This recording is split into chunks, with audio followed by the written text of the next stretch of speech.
यानी कि इसको कहते हैं हम अपवर्तनांक। वो मैंने सब वहां लिख दिया है, अपवर्तनांक। रिफ्रैक्टिव इंडेक्स, एक सेकंड रुकना। चलो, रिफ्रैक्टिव इंडेक्स यानी कि अपवर्तनांक। देखिए, मान के चलो हवा में प्रकाश की चाल जो है वो हम लेते हैं 3 × 10⁸ मीटर पर सेकंड। मान लो वो कांच में गई, ग्लास में गई, वेलोसिटी इन, ऐसे मान लो, चलो, speed of light in air, और स्पीड, पी फॉर स्पीड होता है ना, स्पीड इन ग्लास, ग्लास में हो गई वो 2 × 10⁸ मीटर पर सेकंड। अब मैं एक संख्या निकालना चाहता हूं जिसका नाम है रिफ्रैक्टिव इंडेक्स। तो रिफ्रैक्टिव इंडेक्स के लिए मैं क्या करूंगा कि मैं ऊपर तो रख दूंगा हवा में प्रकाश की चाल, और नीचे रख दूंगा कांच में प्रकाश की चाल। तो उत्तर कितना आ जाएगा? 1.5। अगर आप मेरी बात से एग्री करते हैं तो ये बताओ, ये 1.5 क्या बता रहा है? क्या ये 1.5 ये नहीं बता रहा, ये कांच क्या कह रहा है कि मैंने प्रकाश की चाल को हवा की तुलना में 1.5 गुना धीमा कर दिया है। I have reduced the speed of light 1.5 times than in air. क्या ये यही तो चिल्ला चिल्ला के बता रहा है? बताओ भैया, अपवर्तनांक को आज तक आपने रटा होगा, आज आपके खून में बसा के भेजूंगा। बड़ा कंफ्यूजन होता है भैया, यूं ना पता चले इसके अपवर्तनांक कब ऊपर रखना हो कब नीचे रखना हो। अपवर्तनांक का डर आज आपके दिमाग से निकाल के भेजूंगा। ये अपवर्तनांक आपको समझ में आ गया? अच्छा जी, अब अगर मैं ये कहता हूं, सुनो, अगर मैं ये कहता हूं कि 1.5 क्या है? कांच का अपवर्तनांक। क्या है? कांच का अपवर्तनांक, रिफ्रैक्टिव इंडेक्स ऑफ ग्लास। अच्छा, मुझे एक बात और तुम बता दो ना, बड़ी गहरी बात पूछ रहा हूँ मेरे बच्चों, तो मेरा काम आसान हो जाए तुम्हें समझाने का। मैं तुमसे ये पूछ रहा हूँ, अगर मैं एक स्टेटमेंट कहता हूँ, अब इस चीज़ को भूल जाओ, मैं एक स्टेटमेंट कहता हूँ, ये कांच कह रहा है कि मैंने प्रकाश की चाल को 1.5 टाइम्स स्लो कर दिया, तो ये बात पूरी है या अधूरी है? बताना। मेरे स्कूल में नहीं बताया था, थैंक यू। अरे अभी तो देखो क्या क्या चीज़ें मिलेंगी। ये कांच ये कह रहा है कि मैंने प्रकाश की चाल को 1.5 टाइम्स स्लो कर दिया, तो ये बात पूरी है या अधूरी है? हाँ बेटा, ये बात अधूरी है, गजब एकदम। शायद पूरी ये तब होगी जब ये बताएगा कि किसकी तुलना में, किसके कंपैरिजन में। अगर ये बात मान लो ऐसे कह भी रहा है, इसने बात पूरी नहीं की, तो मैं पूरी बात करने के लिए क्या जोड़ देता हूं कि फिर मैं मान लेता हूं, अगर ये नहीं बता रहा है अपनी साइड से कि किसकी तुलना में, तो मैं मान लेता हूं हवा की तुलना में बात चल रही हो। अच्छा, हवा और निर्वात को हम एक ही मान के चल रहे हैं, आप हवा कहो या निर्वात कहो, तो मैं ये कहता हूं कि ये हवा की तुलना में चल रही हैं। तो इसको पूरा ऐसे लिखा जाना चाहिए कि ये जो कांच का अपवर्तनांक है, ये किसके सापेक्ष है? कांच का अपवर्तनांक है हवा के सापेक्ष। रिफ्रैक्टिव इंडेक्स ऑफ ग्लास है विद रेस्पेक्ट टू एयर। तो क्या आप ये समझ गए कि जब रिफ्रैक्टिव इंडेक्स की बात की जाएगी तो जिसके रेस्पेक्ट में पूछा जाएगा उसकी वेलोसिटी को मैं ऊपर रखूंगा, और जिसका पूछा जाएगा उसकी वेलोसिटी को नीचे रखूंगा। इसमें कोई रटने की जरूरत तो नहीं है मेरे बच्चों? फटाफट से एक बार बताओ कि भैया इसमें तो कोई रटने की बात नहीं है। मुझे इटसेल्फ इस स्टेटमेंट से ही समझ में आ जाएगा किसकी वेलोसिटी ऊपर रखनी है, किसकी वेलोसिटी नीचे।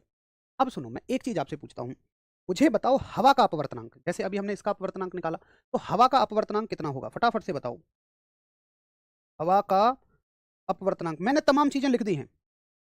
रिफ्रैक्टिव इंडेक्स ऑफ एयर बताओ कैसे निकालोगे? हवा का अपवर्तनांक तुम कहोगे भाई ऊपर उसकी चाल रखी जाएगी। आप किससे कंपेयर करते हो? किसी भी चीज का रिफ्रैक्टिव इंडेक्स निकालते समय आप कंपेयर करते हो हवा से। तो हवा का हवा के सापेक्ष निकालोगे तो भैया ऊपर भी हवा की चाल, नीचे भी हवा की चाल। तो refractive index of air is 1। That means ये क्या कह रहा है? हवा कह रही है कि मैंने जितनी चाल थी उतनी ही रहने दी है, मैंने कोई ब्लॉकेज नहीं की है, जितनी चाल थी मैंने उतनी ही रहने दी है। हवा का अपवर्तनांक कितना होता है? 1। शीशे का अपवर्तनांक कितना होता है? 1 पॉइंट, मान लो शीशे का फिक्स नहीं होता, अलग अलग तरह के कांच पे निर्भर करता है, वो हमें नहीं याद रखना है। अभी सुनना बेटा, अभी सुनना, खेला हो जाएगा खेला। यहां हमने देखा कि मान लो इस लैंग्वेज में हमें ये चीज नहीं दी, स्पीड नहीं दी हमें, एक ये क्वेश्चन मिला और इसमें हमें ना स्पीड नहीं दी, हमें अपवर्तनांक दे दिया। हमसे कहा कि अपवर्तनांक कांच का जो है वो 1.5 है और अपवर्तनांक एयर का अभी तुमने देखा वो 1 ही होता है। अब अगर इस सवाल से तुम्हें कांच का अपवर्तनांक निकालना हो हवा के सापेक्ष, तो ऊपर किसके अपवर्तनांक को रखोगे? बताना। अगर तुम्हें इस स्टेटमेंट को सॉल्व करना हो अपवर्तनांक के थ्रू, अभी हमने ये वेलोसिटी के थ्रू किया था, वेग के थ्रू, अब अपवर्तनांक के थ्रू, तो ऊपर किसका अपवर्तनांक रखोगे? बताना। ऊपर किसका अपवर्तनांक रखोगे? बताना। ऊपर किसका अपवर्तनांक रखोगे? बताना। तुमने अगर कह दिया ना हवा, रख लो हवा 1 और इसका 1.5। इसी स्टेटमेंट का यहां तुम उत्तर कह रहे हो 1.5 और यहां कह रहे हो 1/1.5, ऐसे कैसे हो जाएगा यार? भैया कांच का अपवर्तनांक तो 1.5 ही रहेगा, चाहे वेग के माध्यम से निकाल लो चाहे अपवर्तनांक के माध्यम से निकाल लो। महाराज मैं ये कहना चाह रहा हूं कि अगर अपवर्तनांक के माध्यम से निकालोगे ना तो आपको कांच का अपवर्तनांक ऊपर रखना पड़ेगा और हवा का नीचे रखना पड़ेगा, तभी जाके ये उत्तर 1.5 आ पाएगा। इसका मतलब सुनिए, अगर अपवर्तनांक पूछा जाए, स्टेटमेंट यही रहेगा, कांच का अपवर्तनांक पूछा गया हवा के सापेक्ष, अगर आपको स्पीड दे रखी हो तो जिसके सापेक्ष पूछी गई है स्पीड उसकी ऊपर रखोगे, बट रिफ्रैक्टिव इंडेक्स की वैल्यू दे रखी हो तो जिसके सापेक्ष पूछी गई है उसकी वैल्यू नीचे रहेगी। भैया ये बात दोनों क्लियर है, क्योंकि रिफ्रैक्टिव इंडेक्स और स्पीड दोनों एक दूसरे की उल्टी होती हैं। अब मैं इस स्टेटमेंट को कंक्लूजन निकालना चाह रहा हूं। मैं कह रहा हूं, अगर मुझसे पूछा गया कि refractive index of glass with respect to air, उससे एक बात पूछी गई है कि कांच के सापेक्ष कांच का अपवर्तनांक